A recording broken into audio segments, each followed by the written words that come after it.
syukurilah wala haula wala quwata illa billah no. Anakku sing ayu-ayu dhewe, anakku sing sedhena diblong. Heeh. Luwih dhisik leren sawetara kanggo unjal lambekan ya, Mak. Ngono ya, Mak.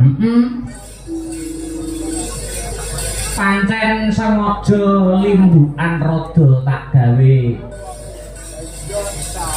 jam 11 kurang. Ya, adate jam 11 unjul lagi limbukan. Heeh. Iki pancen sengaja tak gawe jam 11 kurang krana ben rampunge ora esuk-esuk no. Oh iya. Dolarne kuning iki. Kene lingkungane perumahan. Lah iya.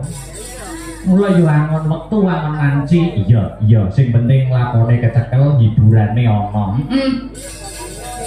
Ora lali sujud syukur ngarsane Gusti Allah Subhanahu wa taala, Gusti ingkang karya jagat yo, Mak. Iya, Mak. Kang wis malembake keberkahan ya kuwi wujude nikmat sehat, nikmat sempat, nikmat iman. Heeh. Saengga awake dhewe bengi iki bisa manunggalkan sarta tetunggalan mapan ana ing sakngarepe Sanggar Seni Astabrata. Ngono ya, Pak. Ya. Adate nek wayangan ning sanggar kuwi ning jero no. Oh, ning jero. Heeh. Ning iki digawe ning jaba karben sing bakul ya entuk rezeki. Heeh. Karben warga sekitar ya terhibur. Iya, Mak, ya wis kok akeh dawuh. Heeh. Banjur bengi iki jane adicarane apa, Mak? Piye? Bengi iki janjane mengeti adicara apa? Ki ngene ya, Nak. Wah, la iki lho. Iki sing asli teko. Iya.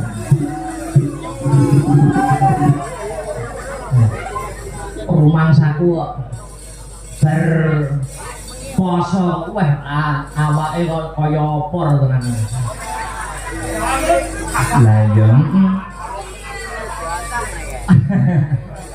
Iya. Ya, iki acarane mengeti ya kuwi peresmian. Heeh. Utawa lonceng. Heeh. Kang sarta ya kuwi temu kangen. Iya. Sedulur-sedulur, pepunden-pepunden, bapak-bapak, ibu-ibu, ya, mbak-mbak, mas-mas kang karakit utawa kagabung. Heeh. Ya kuwi organisasi FMA no. Ngono ya, Mak. Ya. Diresmikan malam ini. Lonceng malam ini. Ya. FMA, fan militan Astabrata. Oh iya. Jadi sing difeni kuwi Astabratane. Oh iya. Jadi sing difeni kuwi Astabratane, mula kanca-kanca kudu muncul pentuling ati ngrumangsani. Aku bae ya duwe penggemar. Oh iya. Kecuali nek sing difeni nggur dalange. Iya. Iki sing difeni Astabratane kabeh. Ngono, Pak. Wong aku mau ning ngisor wae aja to aku sing njaluk foto. Penyimping tukang natakne wayang karis wae sing njaluk foto. Karis. Sing njaluk foto ya cah nom. Pak Bambang malah.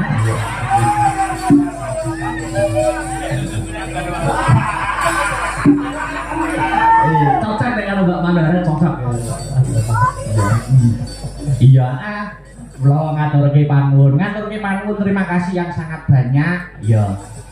Kunjuk sapa? Kunjuk ketua panitia Bapak Sunardi. Iya. Bapak Sunardi iki mijil saka Sukoharjo Makmur. Ngono. Aku ya wis matur karo Pak Sunardi sing saka Sukoharjo. Iya. Kuwi aku yo ora ketang sewulan pisan ki mesti ning Sukoharjo no. Ngono. Pesenan wayang iki ning Sukoharjo. Iya. Ora kuwi. Iya. Terus matur nuwun. Matur nuwun meneh karo ketua FMA Pak Suhardi, ketua panitiane Pak Sunardi, ketua FMA-ne Pak Suhardi, Mbak Naning. iki sing rawuh ning kene iki luar kota bahkan luar negeri no. Ngono. Sing nyambut ning kono kabeh do tumplek blek rene. Ngono kan. Iya ngestokake dawuh. Heeh.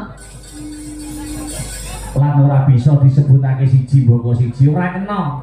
Ora iso disebut siji mboko siji ana sing kabeh semua untuk warga.